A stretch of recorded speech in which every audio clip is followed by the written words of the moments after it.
Hello student, मैं पूजा जायसवाल। आपका हमारे चैनल निखिल मॉनिटर पर बहुत बहुत स्वागत है। इस वीडियो में हम बात करेंगे भारत के प्राचीन इतिहास से।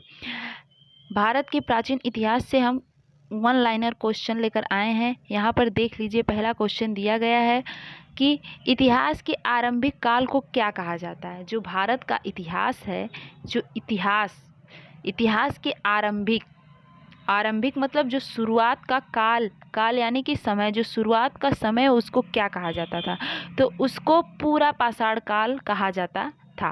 ठीक, तो अगला क्वेश्चन यहाँ पर बहुत ही अच्छा आया है, शानदार, कि किस काल में पत्थर के औजार सबसे पहले पाए गए थे।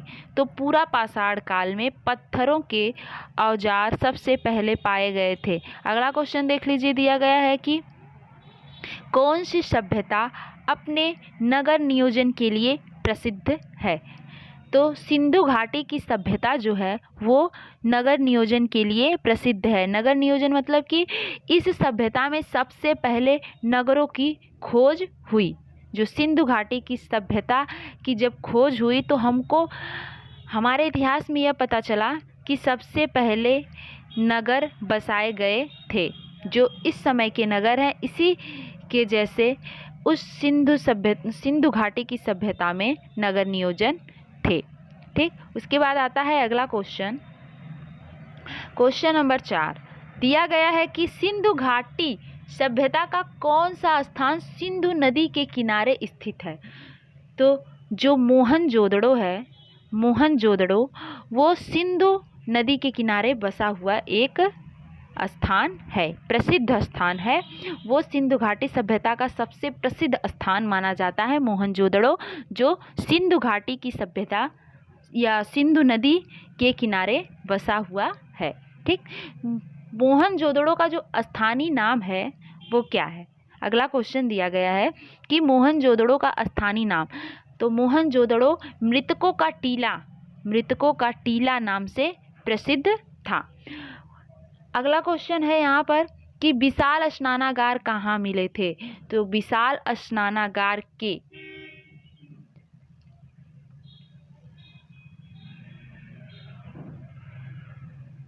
अगला क्वेश्चन दिया गया है कि विशाल स्नानागार कहाँ मिला था। तो विशाल स्नानागार का जो स्रोत मिला था वो मोहनजोदड़ो में दिखाई दिया था। तो विशाल स्नानागार मोहनजोदड़ो में मिला था और मोहनजोदड़ो विशाल स्नानागार के लिए प्रसिद्ध है। अगला क्वेश्चन दिया गया है कि देवी माता की पूजा संबंधित थी।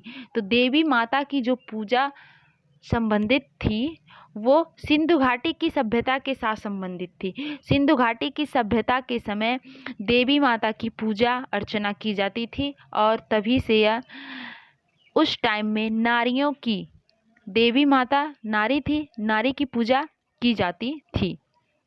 अगला क्वेश्चन आता है क्वेश्चन नंबर 8। दिया गया है कि लोथल नामक स्थान पर किस सभ्यता का जहाजी माल घाट था। तो लोथल बंदरगाहों के लिए प्रसिद्ध था और वहाँ पे जहाजी माल घाट था और यह सिंधु घाटी की सभ्यता में प्रसिद्ध था। सिंधु घाटी की सभ्यता में लोथल नामक स्थान भी बंदरगाह के लिए प्रसिद्ध हुआ था। अगला क्वेश्चन दिया गया है कि सिंधु घाटी सभ्यता में कालीबंगा किसके लिए प्रसिद्ध था। तो कालीबंगा जो है वो मिट्टी के पात्रों के लिए प्रसिद्ध था और एक चीज के लिए प्रसिद्ध था, किसके लिए, कालीबंगा। इसके नाम में ये कालीबंगा, बंगा मतलब क्या, चूड़ी कंगन। तो यह काली चूड़ियों के लिए भी प्रसिद्ध था। वहाँ पे काली चूड़ियाँ भी मिली थी और मिट्टी के पात्र भी मिले थे। ठीक, उसके बाद आता है अगला क्वेश्चन। ठीक, उसके बाद आता है अगला क्वेश्चन नंबर 10। दिया गया है कि वैदिक आर्यों का प्रमुख भोजन था। जो वैदिक आर्य थे उनका प्रमुख भोजन दूध और इसके उत्पाद थे। दूध था और जो दूध से उत्पादन होता था, दूध से जो भी बनाया जाता था, दूध, दही, मट्ठा जो भी बनाया जाता था, खीर, वो सब वैदिक आर्यों का प्रमुख और मनचाहा भोजन था। ठीक, उसके बाद आता है अगला क्वेश्चन। क्वेश्चन दिया गया है, बहुत ही अच्छा क्वेश्चन दिया गया है कि वैदिक लोगों द्वारा किस धातु का प्रयोग सबसे पहले किया गया था। तो वैदिक काल में जो सबसे पहले धातु का प्रयोग किया गया था तो वो तांबा थी। तांबा की धातु का प्रयोग सबसे पहले किया गया था। अगला क्वेश्चन दिया गया है कि किन 3 वेदों को संयुक्त रूप से वेदत्रयी कहा गया है। तो ऋग्वेद, सामवेद, यजुर्वेद।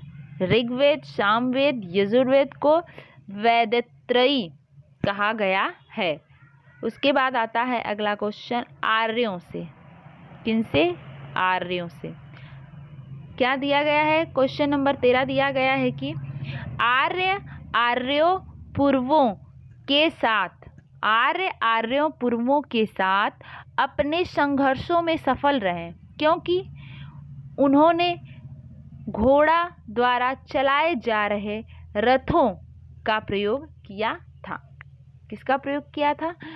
घोड़ों द्वारा जो रथ चलाए जा रहे थे उस टाइम, उनका प्रयोग किया था। उसके बाद आता है अगला क्वेश्चन नंबर 14 दिया गया है कि ऋग्वैदिक आर्य पशुचारी लोग थे।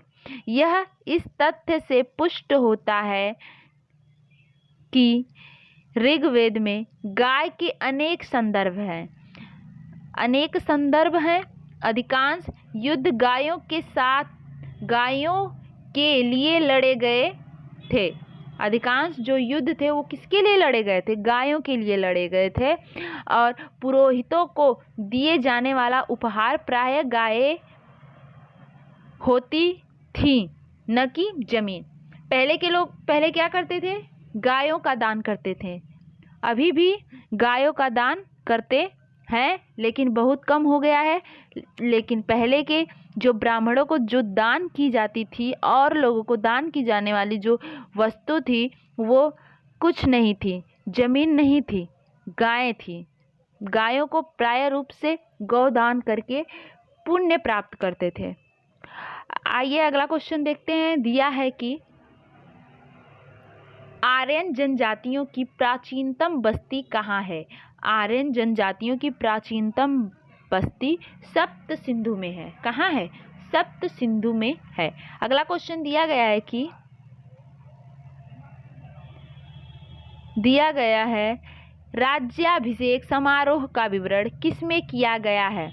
तो राज्याभिषेक समारोह का विवरण ऐतरेय ब्राह्मण में किया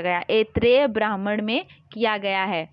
अगला क्वेश्चन नंबर 17 बहुत ही अच्छा क्वेश्चन दिया गया है कि प्रसिद्ध गायत्री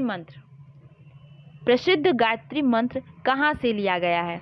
ये क्वेश्चन बहुत बार एग्जाम में पूछा गया है। दिया गया है कि प्रसिद्ध गायत्री मंत्र कहाँ से लिया गया है? तो हमारा राइट आंसर है ऋग्वेद से लिया गया है। वेद कितने? 4 वेद हैं। ऋग्वेद, सामवेद, यजुर्वेद, अथर्ववेद। इन चारों वेदों में अलग अलग रूप से विवरण है। यहाँ पर प्रसिद्ध गायत्री मंत्र का विवरण पूछा है तो प्रसिद्ध गायत्री मंत्र ऋग्वेद से लिया गया है।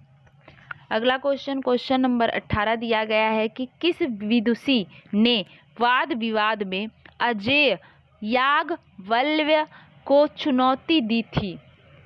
याज्ञवल्क्य को कौन चुनौती दी थी? गार्गी ने याज्ञवल्क्य को चुनौती दी थी। उसके बाद आता है अगला क्वेश्चन नंबर 19। गौतम बुद्ध का जन्म किसके द्वारा अंकित किया जाता है? गौतम बुद्ध का जन्म स्थान किसके द्वारा अंकित किया जाता है? तो गौतम बुद्ध का जन्म स्थान अशोक मौर्य का रुक्मिणीदेयी स्तंभ में अंकित किया गया था। अशोक मौर्य ने जो रुक्मिणीदेयी स्तंभ है उसमें अंकित किया था उनका जन्म स्थान। उसके बाद आता है अगला क्वेश्चन नंबर 20। प्रथम बौद्ध परिषद कहाँ आयोजित की गई? प्रथम बौद्ध परिषद कहाँ आयोजित की गई? तो यह प्रथम बौद्ध परिषद राजगृह में आयोजित की गई।